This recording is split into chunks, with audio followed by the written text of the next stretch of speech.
Now we will understand some practical nuances of our subject, how this subject is governing on the play, on the server side as well as our side, client side. Now understand how we work. Let have some working is no. Let have some practical known structure how it is working. This is a web page which is dedicated to open a PDF file. Okay. Now this, if I we analyze this document.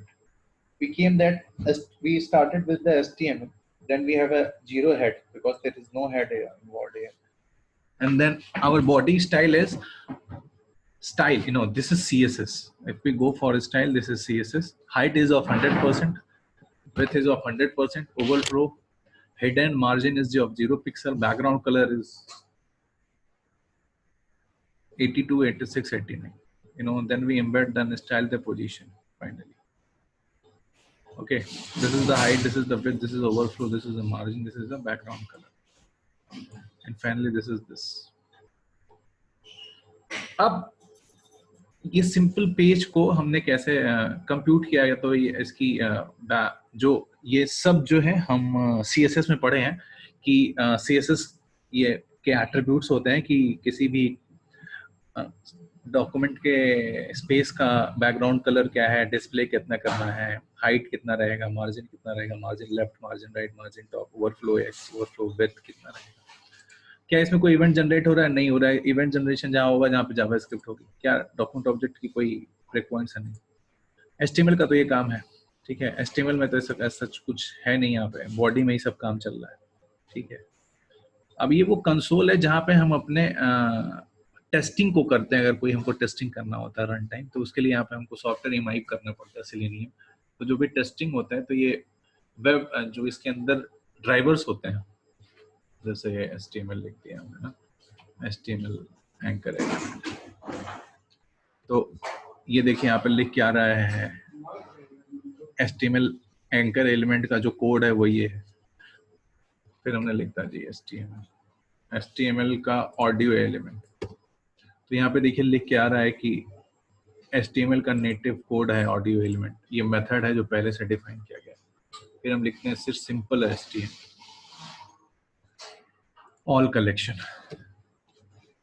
All collection भी एक native code है। तो ये native code का मतलब क्या होता है कि ये पहले से वेब ब्राउजर में डिफाइंड है। अब एक चीज होती है इंटरफेस, इनिट 8 एरे। अब देखिए ये एरे जो मैंने आपको समझाया था, जो आप एरे पढ़े हैं, 8 bit array, 16 bit array, 32 bit array, ठीक है। ये 3 तरीके की एरे है। ये सब नेटिव कोड्स हैं जो पहले से डिफाइंड की गई। अब आप देखो इनपुट डिवाइस क्या है, इनपुट डिवाइस की इंफॉर्मेशन क्या है, ये भी सब नेटिव कोड है।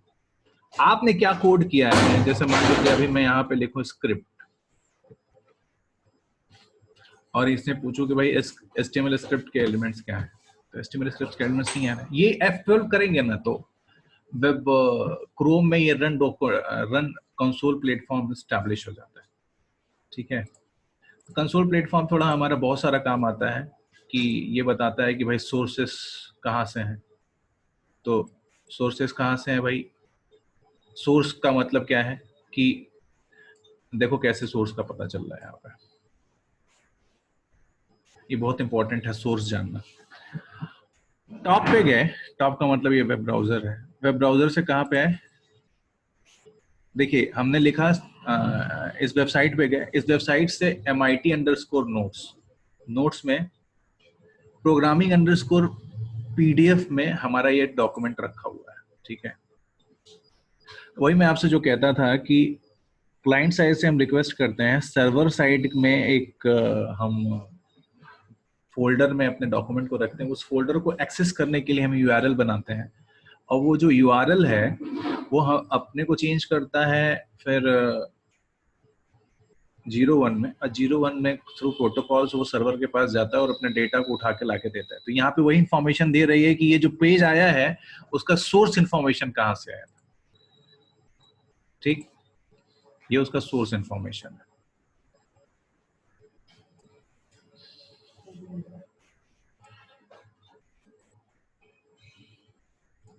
hang होता है।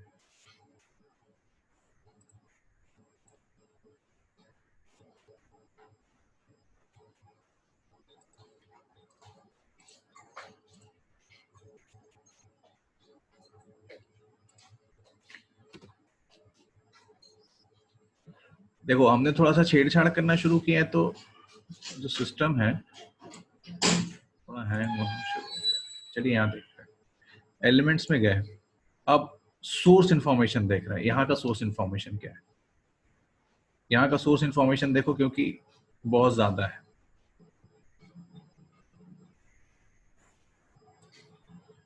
ट्यूटोरियल पॉइंट में गए, ट्यूटोरियल पॉइंट से इस इंडिकेशन पे गए सीडीएन। अब इन्होंने कहीं ना कहीं से जो जितनी भी ये डेटा लिया होगा सब डेटा का इंफॉर्मेशन यहाँ पे लिखा हुआ है। वेब डेटा ये है, ट्यूटोरियल पॉइंट की इंटरनेट टेक्नोलॉजीज में है, तो गूगल एनालिटिक्स में भी है, गूगल मैनेजर से भी इसने उठाया है। तो जहां जहां ये यूज कर रहे होंगे अपने डेटा को वहां वहां यूज हो गए। एनालिटिक्स का मतलब ये होता है कि आप ये डिफाइन करते हैं, ये देखिए ये एनालिटिक्स है जहाँ पे जहाँ पे आप, एनालिटिक्स का मतलब ये होता है कि कैसे आप प्लगइन्स क्या क्या ऐड हुए हैं, क्या कैसे आपका लिंक काम कर रहा है, कैसे प्रोटोटाइप लिंकर कैसे आपस में कनेक्ट हो रहे हैं, डेकोरेट कैसे हो रही हैं चीजें, ठीक है, ऑटो लिंक कैसे हो रहा है। तो ये सब चीजें समझ में आएगा कि कैसे कैसे चीजें चल रही हैं।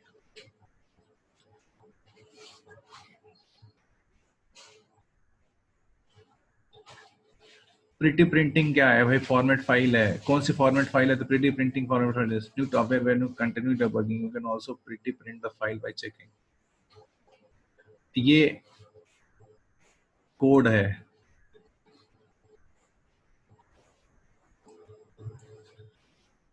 ये कोड है, चीजें कैसे चलती हैं नहीं चलती हैं, ठीक है।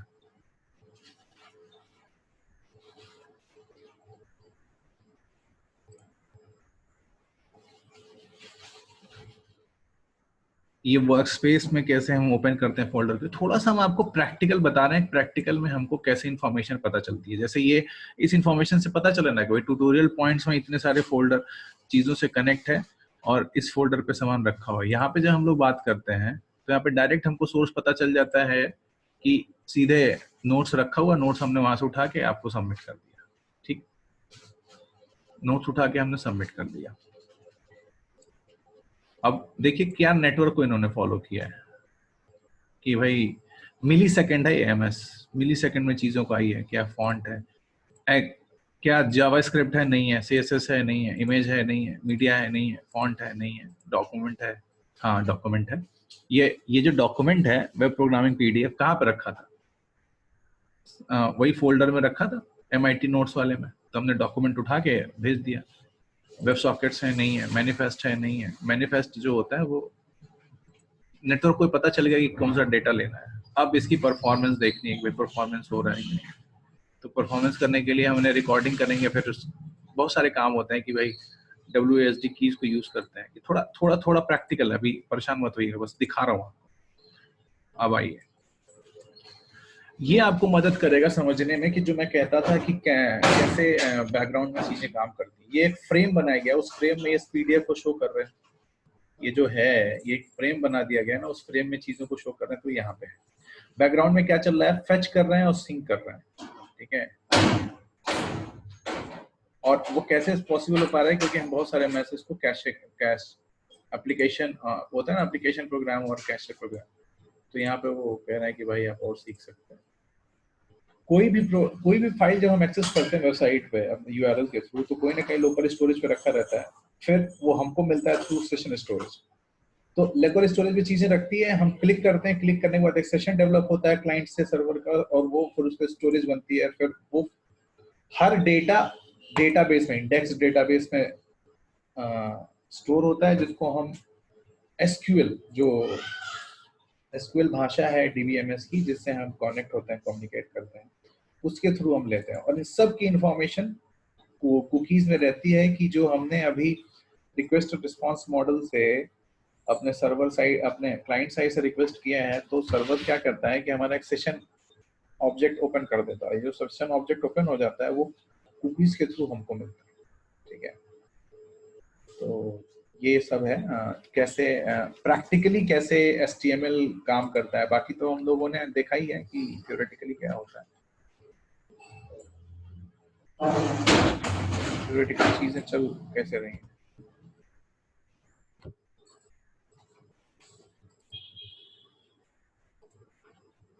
फिर आप देखिए मेमोरी जो पीछे जो है,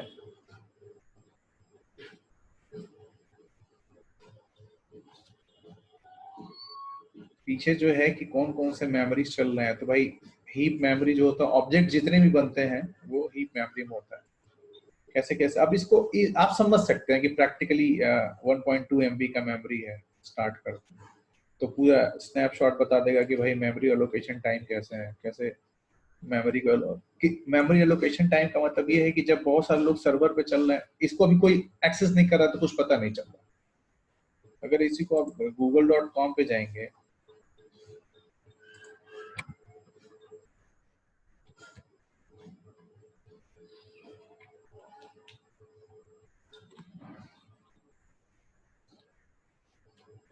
उसकी मेमोरी को आप चेकआउट करते हैं,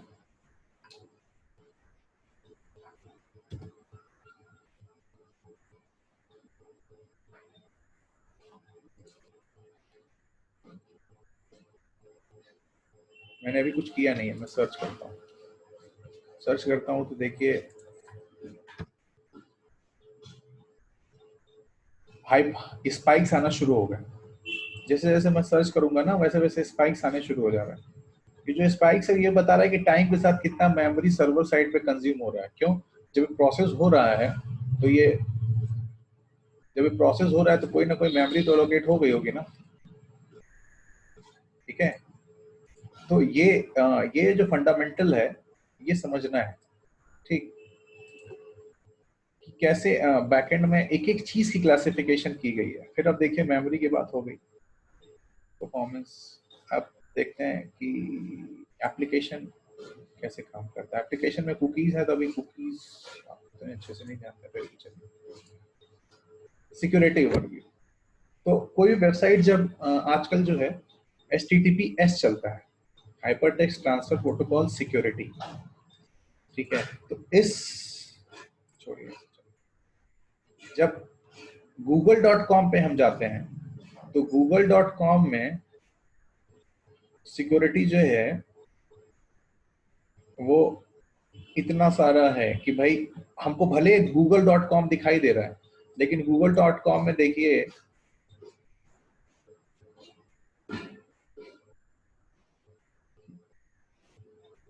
कैसे काम हो रहा है। क्लाइंट साइड में एड सर्विसेज हैं, फॉन्ट्स हैं, प्ले कर रहा है, उसको क्लिक कर देते हैं तो गूगल प्ले भी होता है, फॉन्ट है, गूगल लीड्स है, एड सर्विसेज हैं।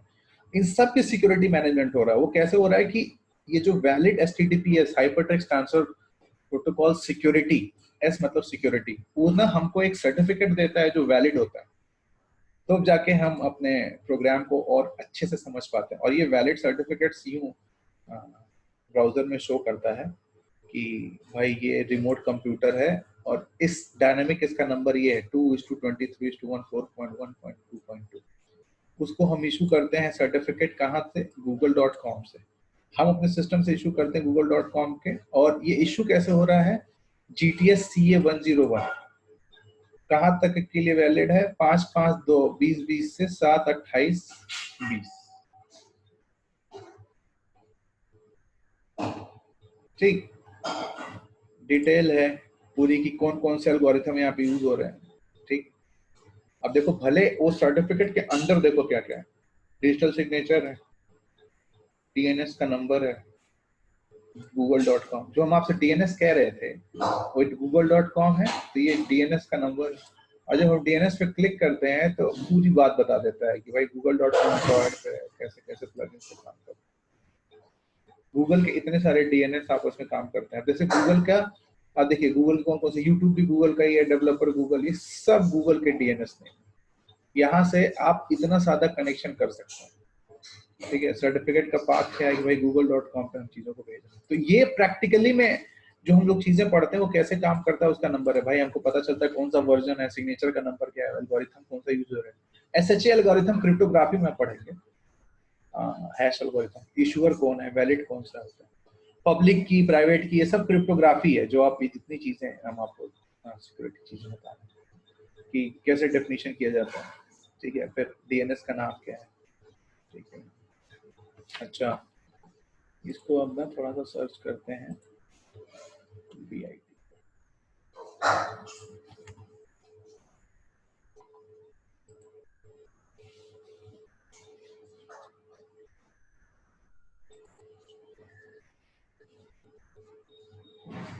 अब देखो, जब मैंने BIT पे किया ना, तो साफ साफ इंफॉर्मेशन लिख के आता है, this page is not secure, क्योंकि HTTPS पे बना ही नहीं है, ये बना ही है HTTP पे। साफ साफ क्या लिख के आ रहा है, नॉट सिक्योर। और ये मैंने इसको 24 बार खोला है, तो कुकीज इंफॉर्मेशन यहाँ पे आ गई है कि, और मैंने ही उसको अलाउ कर रखा है कि कितनी बार आप हमको उठाइए। देखिए, ये कुकीज की इंफॉर्मेशन सब रखी हुई है मेरे। अब एक पेज खोलते हैं, www.facebook.com। तो सिक्योर, पक्का सिक्योर होगा ना।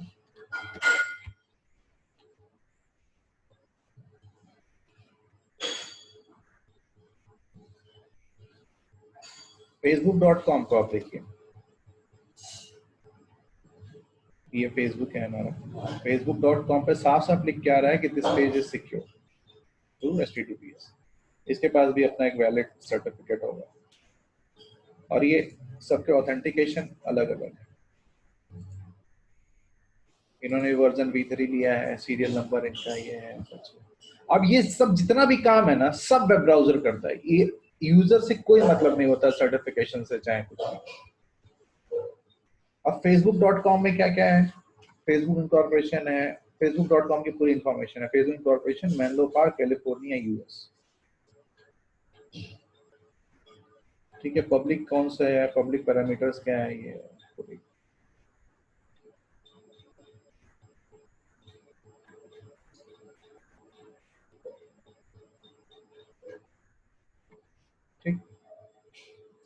facebook.com हो गया। कोई ऐसी वेबसाइट देखते हैं, रैंडम वेबसाइट, जैसे गाना.com।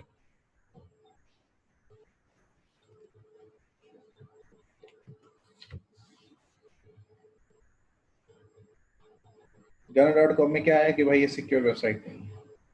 गाना.com जैसे कोई वेबसाइट नहीं है, उससे रिलेटेड एक हमको अनवांटेड पेज मिल गया, और ये साफ साफ यहाँ पे इंफॉर्मेशन आ गई सिक्योरिटी में, this page is not secure. तो हम तुरंत पीछे चले जाएंगे, हम ऐसे देखेंगे कि भाई अगर हम टेक्निकल हैं तो हम उस पेज को एक्सेस नहीं करेंगे, हो सकता है कि हमारे साथ गड़बड़ हो जाए।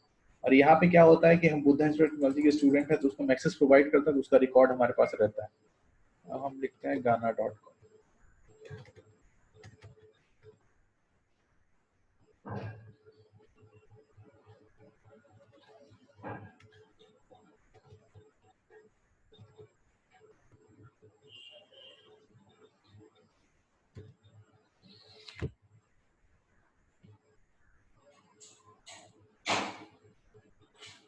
अब देखिए, ये गाना.com है।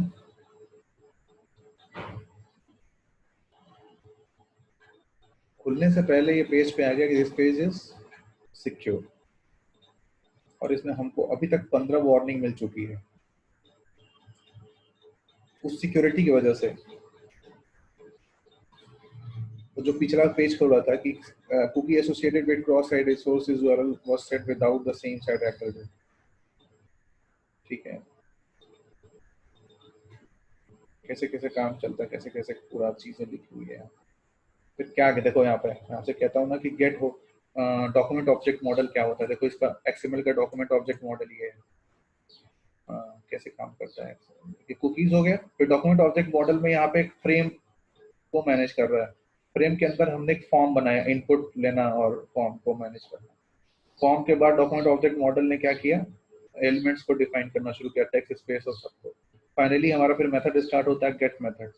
गेट मेथड के बाद वो रिसोर्स हमको मिल जाता है। ठीक, तो एक पूरा एक तरीके से मैंने आपको एक HTTP के पीछे की जो घटनाएं हैं उसको शेयर किया है कि ठीक है, हमने वेब पेज बनाना अपने कॉलेज में सीखा था क्या है, लेकिन सर्वर साइड से जो कम्युनिकेशन है उसको सिक्योर करने के लिए क्या क्या चीजें होती हैं।